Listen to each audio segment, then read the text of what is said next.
Walang nadiskubreng nga anumang kontrabando sa nirentahang bahay ng Canadian National na sinilbihan ng search warrant sa barangay na Tipuan sa Nasugbu, Batangas.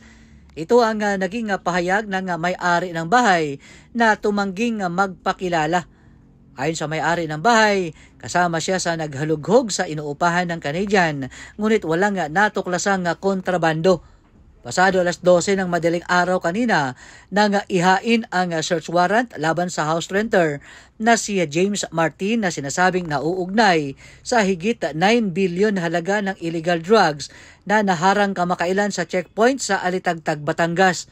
Ang pinakahuli umanong nakita nila si Martin ay Holy Week o nitong nakaraang buwan. Wala naman umano silang problema sa renta dahil updated naman daw magbayad sa upa sa bahay ang naturang foreigner. Lunes sa April 15, unang hinalughog ang bahay nila at may hinahanap na droga. Nasundan pa ng Martes, araw ng Miyerkules, Huwebes hanggang sa balikan ng Batangas sa PPO nitong Biyernes ng madaling araw April 19 na may dala ng search warrant. Lumutang ang pagkakaugnay ng dayuhan batay sa nakuhang detalye mula sa isang informant. Para sa MBC TV Network News, ako si Noche Kakas, sama-sama tayo Pilipino.